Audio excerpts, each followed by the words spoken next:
Hello, my name is Arilyn Williams. Today, for my informative speech, I will be telling the story of Persephone and how she became the queen of the underworld.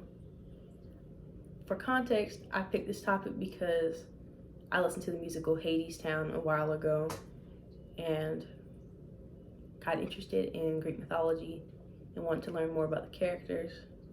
In this musical, they portray a lot of the Greek characters, or Greek gods and goddesses, two of them being Persephone and Hades. Some media have portrayed the story of Persephone and Hades in a romantic and idyllic manner, making it appear to be a love story. However, the true tale can be described as a tragedy. It is a forced love story. It is a moral containing themes of kidnapping, captivity, and abuse. Today, I will retell the story of Persephone, a girl that was deprived of her innocence and forced to play the part of a wife. Before I start, I want to provide context for those of you that might not know and introduce some important characters. The first character I have is Demeter. She is the goddess of agriculture and the mother of Persephone. The second character I have is Persephone. She is the goddess of agriculture and grain. She is the daughter of Zeus and Demeter, wife of Hades, and queen of the underworld. The final character I have that is important is Hades. He is god of the underworld. He is also Zeus and Demeter's brother. You might already be concerned by the incest, but in ancient times, this wasn't a problem for the Greek gods, so we're going to have to look past it. The story begins with a young Persephone in the meadow picking flowers. Hades spots her and decides that he wants her to be his wife.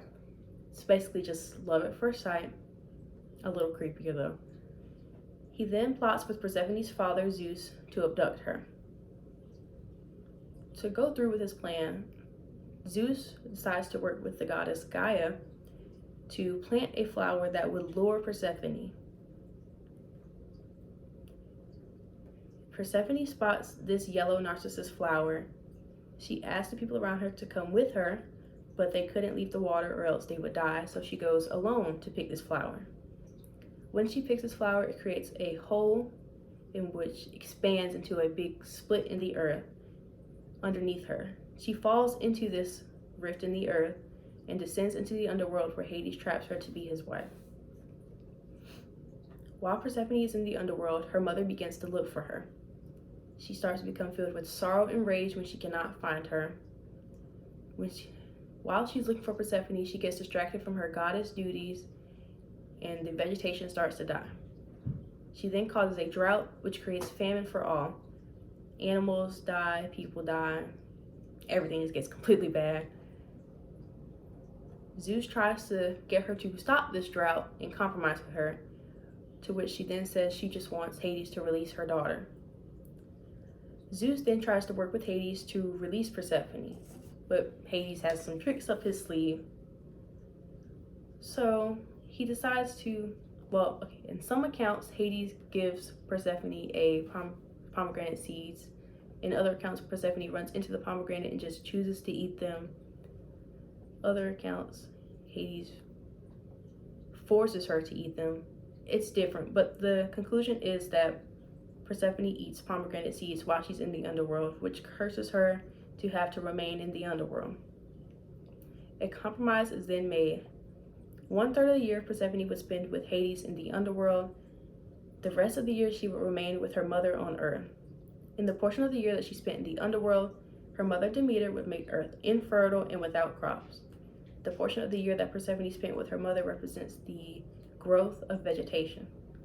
Persephone is also associated with the changing seasons and the change from life to death.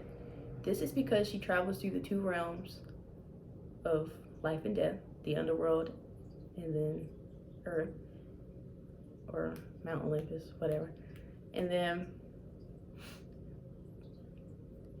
she is also associated with the changing seasons because when the plants die, that is reminiscent of winter, fall time, and when the plants grow back, that is reminiscent of spring, summertime. In conclusion, this might be your first impression of the unique world of Greek mythology. Maybe you thought this story was odd, or maybe it was intriguing. Whatever your opinion, I hope you've learned something new. For my sources, I refer to the Britannica Ancient Religions and Mythology Encyclopedia, the World History Encyclopedia, and the website theoi.com. Not sure how to pronounce that. I also have a few pictures that I'll put of Persephone, so you can kind of get an idea of what the story looked like. Thank you for listening to my speech today.